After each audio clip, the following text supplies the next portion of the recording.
Assalamualaikum warahmatullahi wabarakatuh. Kami dari kelompok 1 akan mempresentasikan mengenai peran asosiasi profesi dan regulator akuntan yang telah disusun oleh saya, Anis Duratul Farida NIM 014. Saya Wike Mayudian Safira Nur Afinda NIM 019. Saya Sri Nureni NIM 021. Saya Fitria Dwi Utami NIM 022.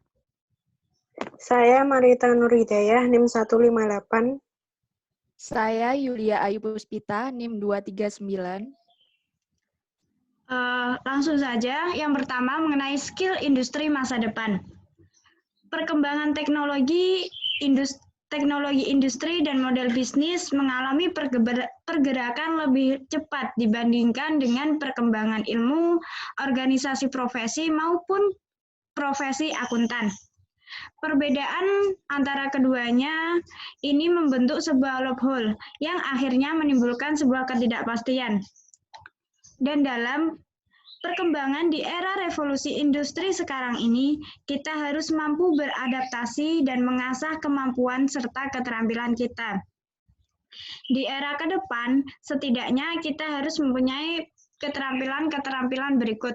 Keterampilan ini kami ringkas menjadi 5. Yang pertama, complex problem solving, yaitu sebuah skill untuk dapat memecahkan masalah yang kompleks, di mana pada saat masa yang akan datang, permasalahan-permasalahan akan lebih kompleks dibanding permasalahan yang terjadi sekarang ini. Yang kedua adalah social skill. Social skill ini juga sangat penting untuk kita miliki, karena dengan adanya social skill ini kita bisa mampu berinteraksi dengan sesama dengan lebih efisien dan lebih efektif, sehingga dapat memberikan keuntungan bagi kita semua. Yang ketiga adalah proses skill, yaitu sebuah skill yang sangat penting karena kadangkala hasil saja tidak efektif, namun juga harus ada proses, kemampuan berproses yang baik dan efektif untuk mencapai sebuah tujuan. Yang keempat adalah system skill. Di era ke depan, banyak tenaga kerja manusia yang digantikan oleh sistem, oleh mesin, atau lainnya yang bersifat teknologi terbaru. Selain karena sistem teknologi itu lebih efisien, lebih akurat, lebih efektif, mereka itu bisa memberikan keuntungan yang lebih kepada perusahaan, sehingga sangat perlu mempunyai sistem skill ini, sehingga kita mampu menjalankan atau menciptakan sebuah sistem itu sendiri. Yang kelima, skill industri masa depan yang harus kita miliki adalah cognitive ability, yaitu sebuah kemampuan kognitif, sebuah kemampuan untuk menyusun secara spontan suatu pengetahuan yang nantinya bisa digunakan untuk memecahkan suatu permasalahan ataupun untuk pengambilan keputusan. Selanjutnya mengenai akuntansi di masa depan. Akuntansi di masa depan yang pertama akan banyak data yang berbasis cloud, karena dengan adanya data yang berbasis cloud ini memberikan banyak kemudahan bagi user untuk mengaksesnya, ataupun banyak keefektifan dan keefisien yang dirasakan oleh user, sehingga dapat diprediksi bahwa untuk permintaan data berbasis cloud ini ke depan sangat mengalami permintaan yang sangat tajam. Yang kedua, mendapat pengaruh kekuatan penggunaan big data. Big data merupakan suatu kumpulan data yang sangat berguna bagi suatu perusahaan. Di masa sekarang saja, kegunaan big data ini sangat dirasakan oleh sebuah perusahaan, apalagi di masa yang akan datang. Sehingga di masa yang akan datang, akuntansi akan dipengaruhi kuat oleh penggunaan big data. Yang ketiga adalah akan mengintegrasikan informasi keuangan tradisional dalam sistem modern. Karena adanya teknologi yang lebih canggih, teknologi yang lebih efisien, dapat memberikan sebuah informasi yang sebelumnya tradisional, yang sebelumnya sulit diakses, menjadi lebih bisa diakses secara mudah dan dapat dan dapat dinikmati secara modern. Yang keempat adalah pekerjaan akuntansi bersifat efisien dan mobile. Di masa yang akan datang, banyak teknologi terbaru, banyak penemuan-penemuan terbaru yang bisa mengefisiensi dan mengefektifkan pekerjaan.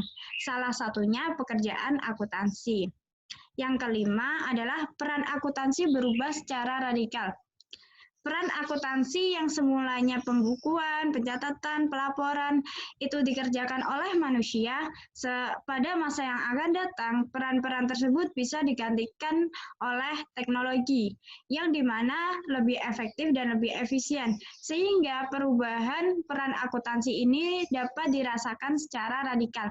Untuk peran akuntansi yang berubah secara radikal ini nanti akan dibahas lebih lanjut di slide-slide berikutnya. Selanjutnya, mengenai kemampuan yang harus dikembangkan seorang akuntan. Menurut kelompok kami ada 3 kemampuan atau 3 skill yang harus dikembangkan oleh seorang akuntan, yaitu yang pertama technical skill, yang kedua business understanding skill, dan yang ketiga adalah soft skill. Technical skill ini contohnya yaitu seorang akuntan harus bisa menganalisis sebuah data dan melakukan interpretasi atas data-data tersebut agar nanti bisa digunakan untuk pertimbangan dalam pengambilan keputusan.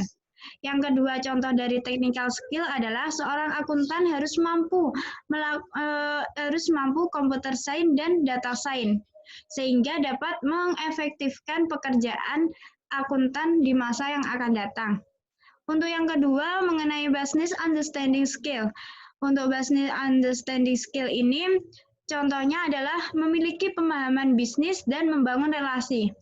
Dalam hal bisnis, seorang akuntan juga harus memiliki sebuah pemahaman bisnis lebih luas dan lebih spesifik agar tidak mengalami miss ataupun kerugian di perusahaan tersebut.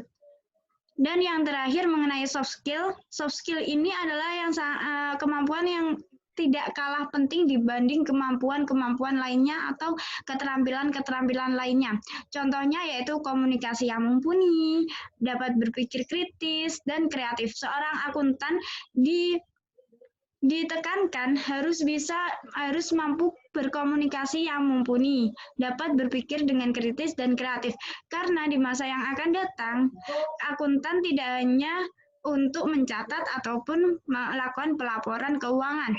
Seharusnya di masa yang akan datang, akuntan bisa juga menjadi advisor bisnis maupun advisor dalam perusahaan tersebut untuk sebuah pengambilan keputusan yang baik. Selanjutnya akan dilanjutkan oleh rekan saya.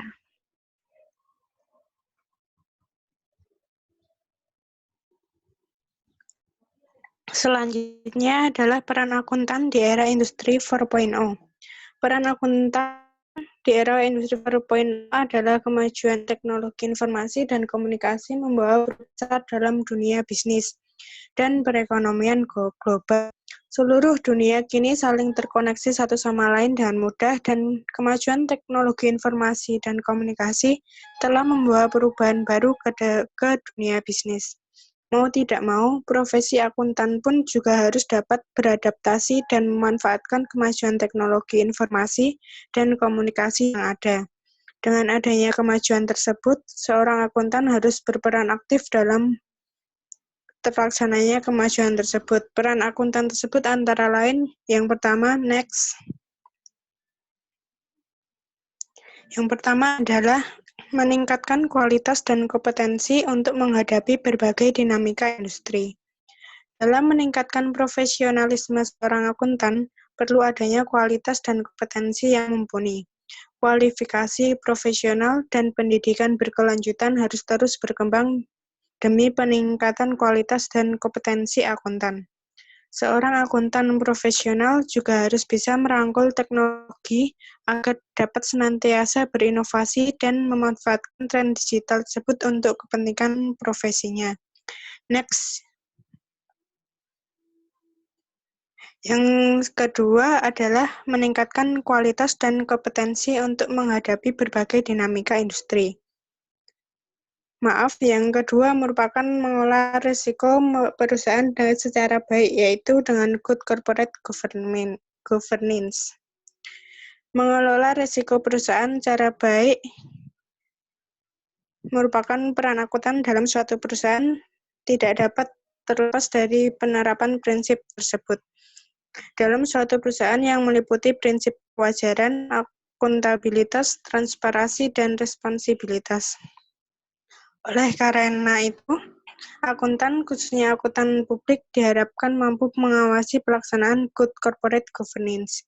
Untuk mewujudkan terlaksananya good corporate governance, akuntan publik diharapkan menerapkan sepenuhnya kode etik akuntan publik. Good corporate governance sebagai proses dan struktur yang digunakan untuk mengarahkan dan mengelola bisnis dan kegiatan perusahaan ke arah peningkatan pertumbuhan bisnis dan akuntabilitas suatu perusahaan. Next, yang selanjutnya adalah kita dalam membuat tercipta transparansi laporan keuangan. Akuntan bekerja berdasarkan sebuah standar akuntansi yang berlaku pada saat itu. Karena standar tersebut secara terus mengalami perubahan, dapat memahami sebuah standar, maka diperlukan adanya suatu regulasi yang dapat mengatur standar tersebut agar tidak dapat dirubah sesukanya. Aku sebagai pihak yang mengerti dan memahami standar akuntansi harus ikut serta dalam pembuatan regulasi, agar tidak kesalahan dalam pembuatan regulasi tersebut. Dan dengan regulasi, maka akan ada hukum yang sehingga siapapun yang menggunakan standar tersebut terikat dengan regulasi yang ada. Selanjutnya akan dijelaskan dengan teman saya.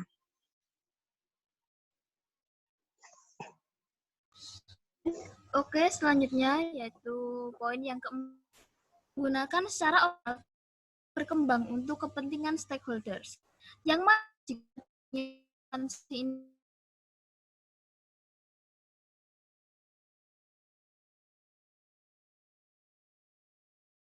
ini juga mempengaruhi proses pencatatan akuntansi menggunakan aplikasi-aplikasi yang tersedia, sehingga hal tersebut bisa meminimalisir error dan juga fraud. Oke, next. Yaitu perubahan peran akuntansi di revolusi industri.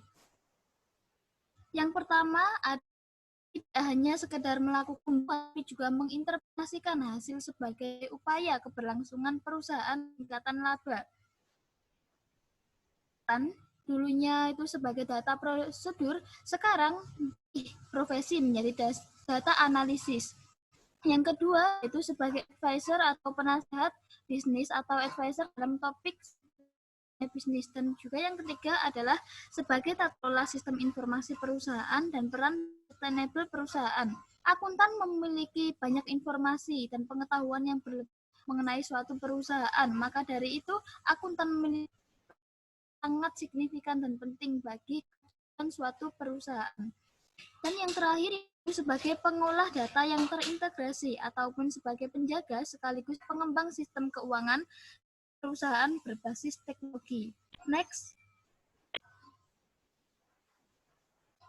Yang selanjutnya itu ada inovasi akuntan di era revolusi industri 4.0.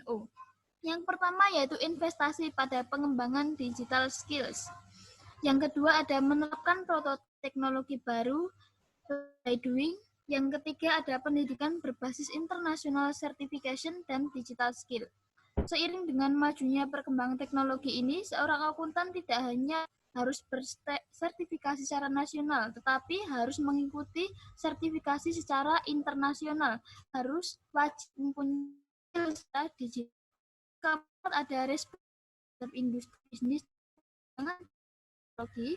Yang kelima ada responsif terhadap industri juga perkembangan teknologi. Next. Lalu, bagaimana seorang akuntan Indonesia dapat menyesuaikan secara tepat? Selanjutnya akan dibahas oleh teman saya. Baik, saya akan melanjutkan. Disinilah lembaga asosiasi perbankan memainkan peranannya, yaitu dengan adanya lembaga asosiasi profesi. Dalam menjalankan tugasnya, akuntansi memiliki beberapa lembaga, yaitu terbagi menjadi dua. Yang pertama ada lembaga pemerintahan, yaitu yang terdiri Kementerian Keuangan dan Otoritas Jasa Keuangan. Yang kedua ada lembaga non-pemerintahan, yaitu terdiri dari yang pertama IAI, yang kedua II, dan IAMI. Next. Di sini saya akan menjelaskan lembaga pemerintahan terlebih dahulu. Yaitu yang pertama ada Kementerian Keuangan Republik Indonesia. Di sini tentang profesi akuntan. Yang pertama ada Keputusan Keuangan nomor 263 tahun 2014 mengatur tentang penetapan IAI sebagai Asosiasi Profesi Akuntan. Yang kedua ada PMK nomor 216 tahun 2017 yang mengatur tentang akuntan beregister. Yang ketiga ada PMK nomor 443 tahun 2011 yang mengatur IAPI sebagai Asosiasi Profesi Akuntan Publik Indonesia. Dan yang terakhir ada PMK nomor 17 tahun 2018 yang mengatur tentang jasa akuntan publik. Selanjutnya, pada lembaga pemerintahan ini juga ada Otoritas Jasa Keuangan mengeluarkan peraturan mengatur profesi akuntan, yaitu pada peraturan nomor 13 tahun 2007 yang mengatur tentang jasa akuntan publik dan kantor jasa akuntan publik dalam kegiatan jasa keuangan. Next. Selanjutnya akan menjelaskan lembaga non-pemerintahan. Yang pertama ada IAI. Sejarah IAI yaitu bermula dari tanggal 7 Oktober, hari Kamis, pada tahun 1957. Kelima, mengadakan pertemuan sepakat untuk mendirikan perkumpulan akuntan yang dinamai dengan Ikatan Akuntan Indonesia yang berdiri pada 23 Desember tahun 1957 yang diketuai oleh Profesor Dr. Sumarjo Tirto Sidojo. Konsep anggaran dasar IAI pertama kali selesai pada tanggal 19 Oktober tahun 1958. Selanjutnya akan dilanjutkan oleh teman saya. Selanjutnya ada tujuan pendirian IAI. Berdasarkan pasal di pendirian IAI, tujuan pertama yaitu untuk membimbing perkembangan akuntansi serta mempertinggi mutu pendidikan akuntan. Jadi IAI ini bertanggung jawab dalam menyelenggarakan ujian sertifikasi akuntan profesional CA, kemudian menjaga kompetensi melalui penyelenggaraan pendidikan serta menyusun dan menetapkan kode etik, standar profesi, standar akuntansi, penegakan disiplin anggota. Lalu kedua yaitu mempertinggi mutu pekerjaan akuntan. Di sini IAI merupakan anggota yang tergabung dalam International Federation of Accountant, memiliki komitmen untuk melaksanakan semua standar internasional yang ditetapkan demi kualitas tinggi dan profesi di Indonesia.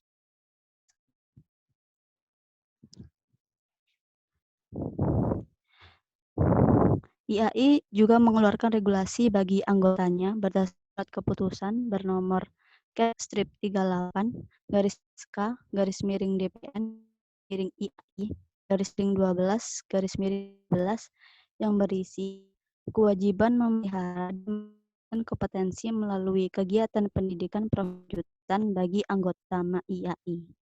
Next.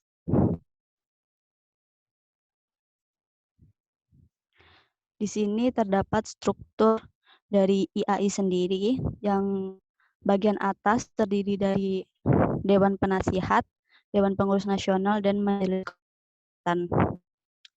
Di IAI ini yang disingkat DPN itu merupakan struktur kepengurusan di tingkat nasional. Lalu ada Majelis Kehormatan, itu merupakan badan peradilan tingkat banding yang bertanggung jawab kepada Kongres. Lalu ada Badan Penasihat, yaitu badan yang memberikan arahan dan nasihat kepada DPN IAI serta bertanggung jawab kepada Kongres. Lalu ada juga badan-badan dan alat kelengkapan kepengurusan yang terdiri di Dewan Standar Profesi, Dewan Konsultatif Standar, Dewan Sertifikasi Akuntan Profesional, Dewan Penegakan Disiplin Anggota, Komite Etika, dan Badan Khusus. Kemudian ada manajemen eksekutif yang merupakan alat kelengkapan kepengurusan secara permanen melaksanakan fungsi administratif dan operasional IAI secara keseluruhan dalam rangka mengemban amanah anggota untuk mencapai tujuan organisasi. Lalu ada kompartemen, yaitu bagian organisasi IAI yang dibentuk berdasarkan bidang kerja anggota IAI untuk meningkatkan profesionalisme, menjalankan kegiatan profesional, dan fungsi ilmiah di dalam suatu bidang kerja. Lalu yang terakhir ada IAI wilayah, yaitu kelengkapan organisasi yang merupakan perpanjangan tangan DPN dalam menjalankan kegiatan dan fungsi organisasi IAI di daerah-daerah. Next.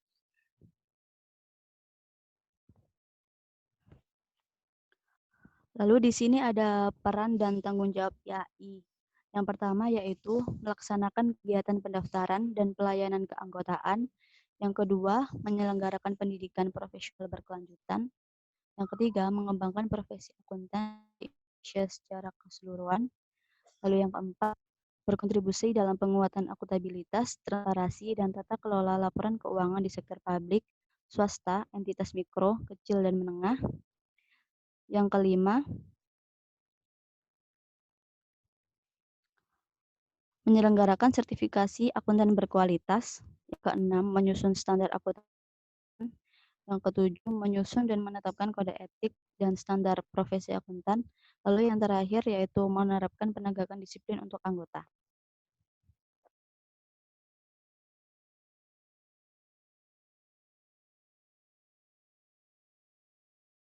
Jelaskan mengenai produk utama dari IAI. Dari peran dan tanggung jawab IAI di sini kita sudah dapat mengetahui produk utama yang telah dihasilkan oleh IAI. Produk utama dan peran tanggung jawab IAI berjalan dengan berdampingan. Salah satu produk utama IAI ini adalah standar akuntansi, kode etik IAI, standar profesi akuntan. Di sini kita juga tahu bahwa IAI di sini memiliki peran untuk menyusun hal-hal tersebut.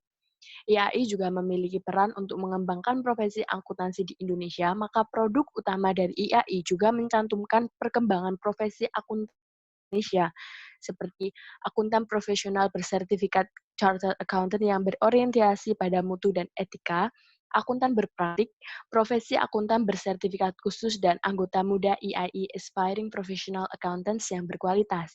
IAI juga memiliki produk utama seperti publikasi di bidang akuntansi, seperti buku modul, hasil penelitian akuntansi, serta referensi pengetahuan dan perkembangan teknik profesi akuntansi, keuangan, dan bisnis terkait. Next.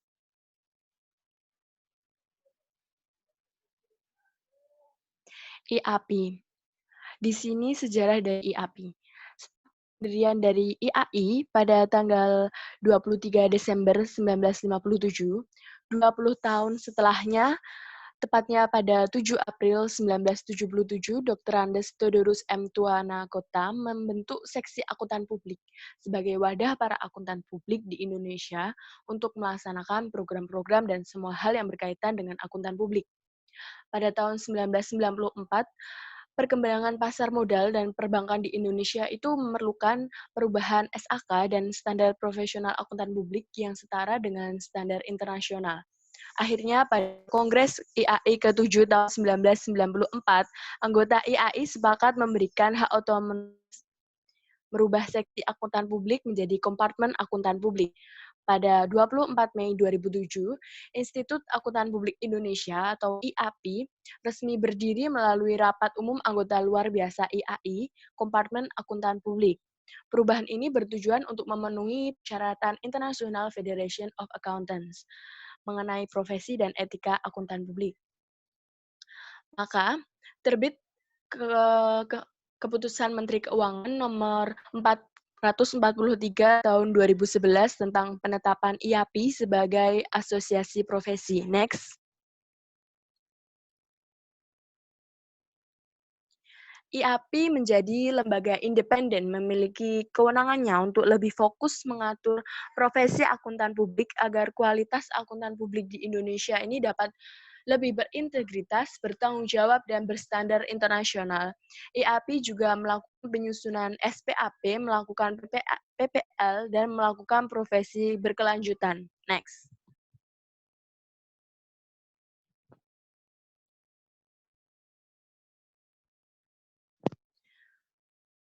IAMI.